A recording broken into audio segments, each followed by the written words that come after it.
Hi, welcome to the United States in the 18th century. Except they're not united, and they're not states yet. But they're colonies, 13 of them. And they all belong to this guy, King George III. He's from Britain. Britain had a little hissy fit with France over who should control the world, more specifically, Ohio. And Britain won. Nice going, George. I'm sure your economy's gonna be great. Just kidding, it's actually really bad. Hardly anyone has enough money. Wait, if Britain is low on money, why don't they just tax the colonies like crazy? Okay, says King George, who wasn't a nice guy at all. So they taxed the colonies like crazy on all sorts of stuff, and the colonies couldn't really do anything about it because Parliament says so. Knock knock, it's Britain, and they would like to put a tax on paper. Whoa there, Britain, said the colonies. Let's chill and maybe talk about this. How about maybe you chill, said Britain. So now whenever someone wanted to send anything on paper, there had to be a stamp on it, which cost money. Not too bad, I guess. Knock knock, at the door, it's Britain, and they would like to put a tax on a whole bunch of other stuff. Whoa, whoa, whoa, you just hang on a second, said the colonies. Who said you could put a tax on all this stuff? We did. Why? Because we said so. Okay, fair enough. Whoops, a few people in Boston just died. I guess the colonies and the British really don't like each other.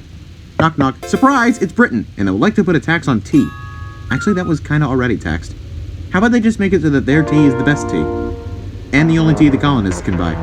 Seems legit. Let's do that, said King George, who's still not a nice guy. But what if we want other tea? Asked the colonists. No. Please? No. Alright, fine.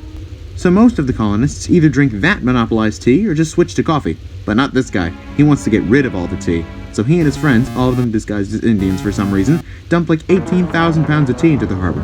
Why didn't we think of this before? But they may have gone a little overboard. Britain wasn't really happy about their tea getting dumped into the harbor, so Parliament cares even less about what the colonists have to say. Especially in Massachusetts. They really didn't like Massachusetts. In fact, they hated Massachusetts so much that even more acts were put on just Massachusetts. How intolerable! Hey Boston, close your port and pay us for all that tea you destroyed. Hey Massachusetts, now your governor has more power and you have way less than you did before.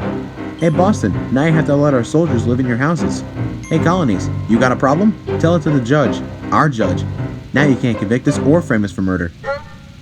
Oh, and this is ours now. Whoa, what just happened? Now the colonies have had it. They're gonna fight the British. Wait, they're not even prepared enough. Who cares? Let's fight anyway. Well, okay. So they go fight the British in Lexington. Well, that ended badly. Let's do it again. So they fight the British again in Concord, and win, kind of. This is great. Actually, it's glorious. And now it's not anymore. Geez, prepare yourselves, guys. Meanwhile, back in Philadelphia, Thomas Jefferson's writing a letter to Britain.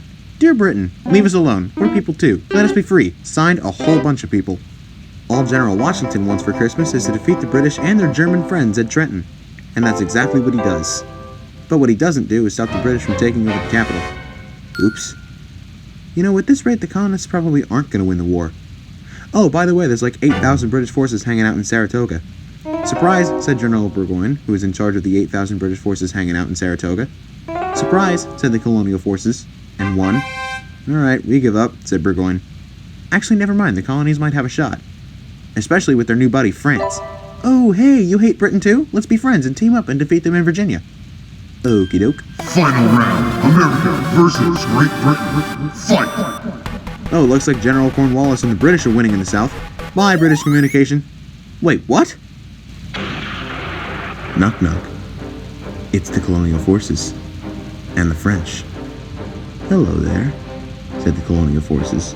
And the French, surrounding Cornwallis in Yorktown. Well, we're pretty much dead. You guys win, said Cornwallis. Oh my god, we actually did it, said the colonists. Actually, scratch that. Said the Americans. They deserve it.